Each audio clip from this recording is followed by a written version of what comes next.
Teman-teman semua, istilah kafir ya yang dimana ini termaktub dalam ajaran Islam menjadi suatu polemik ketika pernyataan kafir atau istilah kafir ini ditempatkan di tempat yang salah.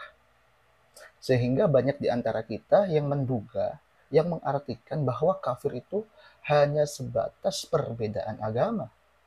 Atau bahkan kafir ini menjadi labelisasi. Kalau engkau Islam dikatakan Muslim, kalau engkau Kristen, Yahudi dikatakan kafir. Kan begitu. Kemudian, jika istilah kafir hanya sebatas diartikan seperti ini, inilah yang menjadikan daripada apa? Perpecahan. Kenapa bisa begitu? Lalu apa sebenarnya arti kafir itu sendiri? Oleh karena itu, mari kita bahas di channel saya, Celoteh Bung Udin, mengenai istilah kafir. Mari kita bahas. Rahayu teman-teman semua, merdeka. Teman-teman semua, istilah kafir itu berasal daripada kata kafar, yang artinya menutup. Kemudian, mengapa kita harus membahas istilah kafir ini? Karena banyak sekali umat Islam saat ini mengartikan atau menggunakan istilah kafir kepada orang yang berbeda agama. Tentu ketika seluruh orang yang berbeda agama, sekalipun dia Kristen, Yahudi, Katolik dikatakan kafir, maka ini sangat berakibat fatal, terutama pada segala hukum-hukum yang ada dalam Al-Quran. Nah, kemudian teman-teman semua, sejatinya dalam Al-Quran, kalau kita mau jujur, istilah kafir itu tidak hanya kepada orang di luar Islam. Bahkan orang Islam pun sendiri juga dikatakan kafir. Contoh, jika ada orang Islam yang tidak pernah bersyukur. Dalam Quran surah Ibrahim dikatakan, la in syakartum la azidannakum wa la in kafartum inna azabi lasyadid.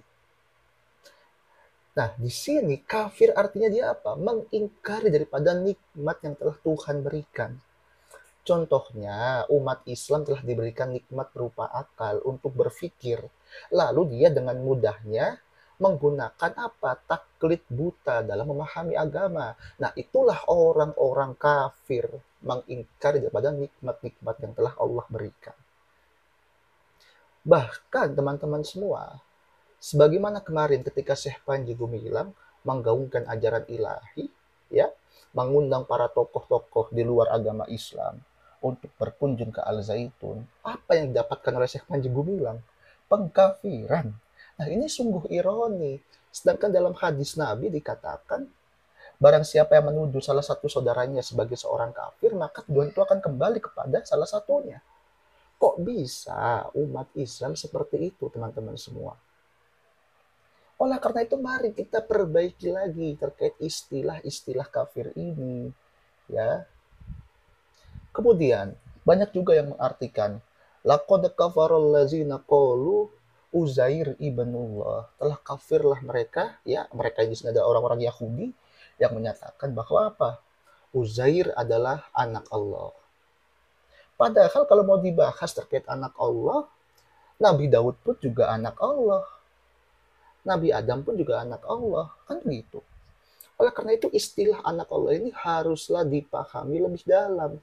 Sebagaimana konten saya yang lain yang telah saya bahas terkait apa istilah anak Allah, kan begitu.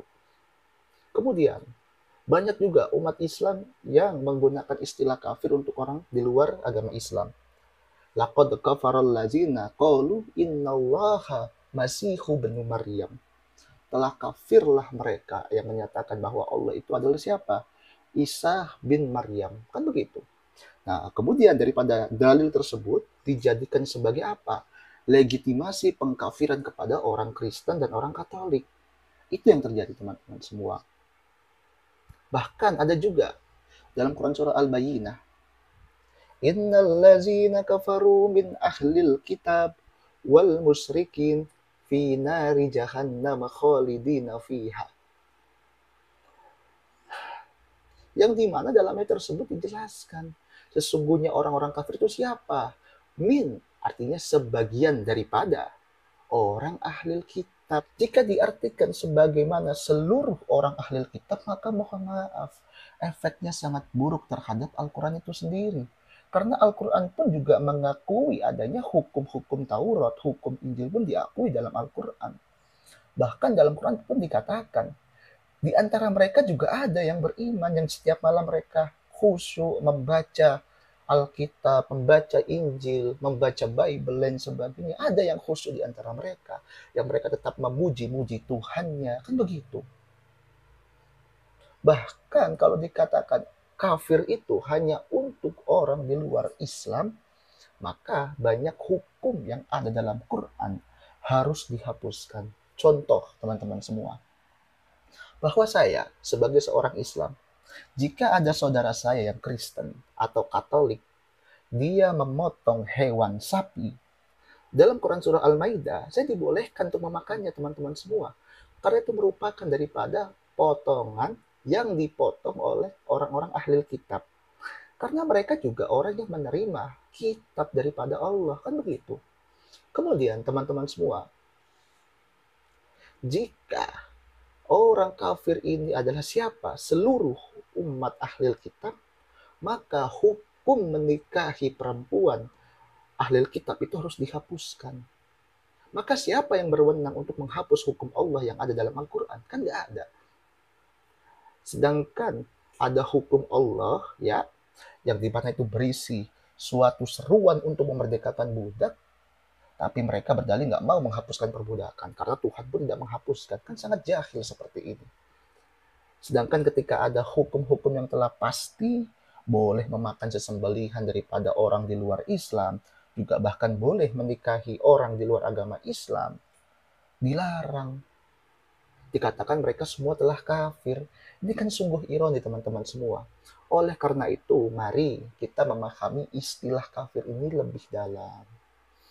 Saya pun juga tidak menyalahkan ada orang yang berpendapat bahwa kafir itu tertuju kepada orang di luar Islam. Memang iya, ada seperti itu.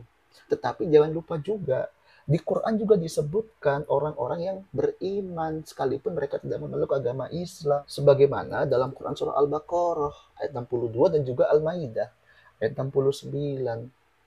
Artinya apa? Istilah kafir ini kita harus melihat lebih kepada objektif, jangan subjektif.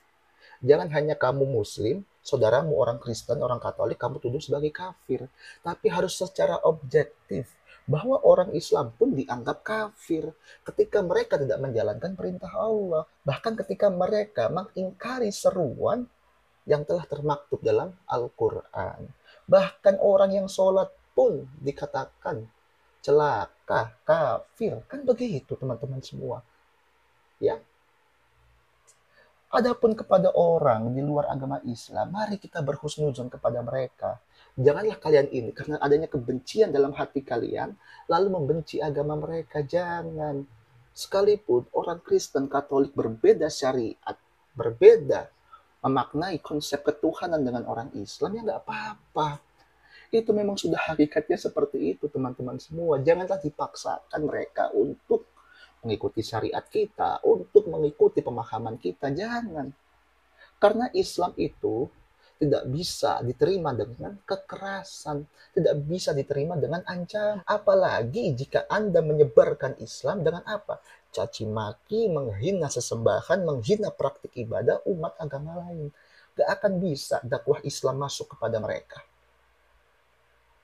Maka berdakwahlah dengan rahmatan lil alamin. Gitu loh teman-teman semua. Ya. Jangan justru Anda berdakwah dengan caci maki. Adapun teman-teman semua, istilah kafir di atas adalah apa? Mereka orang-orang yang mengingkari daripada moralitas kebenaran universal. Ini arti yang dikemukakan oleh Muhammad Abduh. Artinya apa teman-teman semua? Kafir ini tidak melihat agamamu apa. Mau engkau Islam, mau engkau Kristen, Yahudi, Katolik, Hindu, Buddha, engkau sama. Tetapi ketika engkau melanggar nilai-nilai universal, nilai-nilai keadilan, engkau mengingkarinya, maka engkau telah kafir. Sekalipun engkau mengatakan dirimu sebagai orang Islam. Contoh, jika masih ada orang Islam yang meyakini dan mengamini adanya perbudakan, maka dia telah kafir. Karena perbudakan itu melanggar hak asasi manusia, melanggar hak keadilan. Tapi kenapa umat Islam masih mengiyakan dan mengamini adanya perbudakan? Maka mereka telah kafir, teman-teman semua. Oleh karena itu, mari teman-teman semua, khususnya saudara saya yang Islam, ya, berhati-hati dengan apa? Tuduhan-tuduhan kita kepada umat agama lain. Berhati-hati. Janganlah kita gampang menuduh, ya. Kalau Anda berdakwah, ya silakan berdakwah, tapi jangan menghina mereka. Apalagi Anda merendahkan ajaran mereka, merendahkan Tuhan mereka. Itu bukanlah dakwah, tapi itu penyimpangan agama Islam. Tapi saya miris, kenapa orang-orang yang seperti ini, ya, mereka justru disokong anggaran oleh orang-orang Islam radikal. Sehingga mereka mampu mengembangkan dirinya dan lain sebagainya.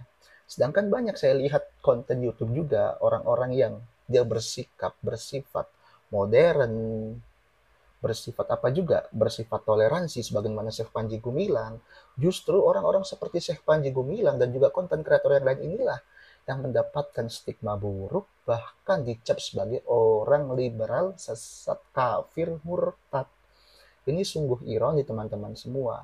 Oleh karena itu, ya, ayo ibu bapak yang memiliki anak tolong diajarkan toleransi sejak dini. Jangan sampai generasi kita selanjutnya justru menjadi generasi yang sangat radikal dan intoleran terhadap perbedaan agama. Ingatlah bahwa agama itu untuk perdamaian. Jika kedamaian tidak dicapai melalui agama, maka untuk apa adanya agama? Kan begitu. Oleh karena itu teman-teman semua, terima kasih sudah menyimak sampai akhir berkenaan dengan konsep istilah kafir ini. Oleh karena itu teman-teman semua, janganlah kita menuduh orang Kristen, Yahudi, Katolik sebagai orang kafir, apalagi sama Muslim mengkafirkan, jangan seperti itu. Itu merupakan perbuatan penyimpangan agama. Tapi kita juga boleh menuduh mereka kafir ketika apa? Ketika mereka mengingkari daripada kebenaran-kebenaran universal, mengingkari hak asasi manusia, mengingkari hak keadilan, mengingkari hak kebebasan berpendapat, maka mereka bisa kita katakan sebagai orang-orang kafir yang mengingkari. Sekian dari saya teman-teman semua, semoga dapat dipahami. Wallahu muwaffiq illa aqwamit thoriq fastabiqul khairat. Rahayu untuk kita semua, merdeka.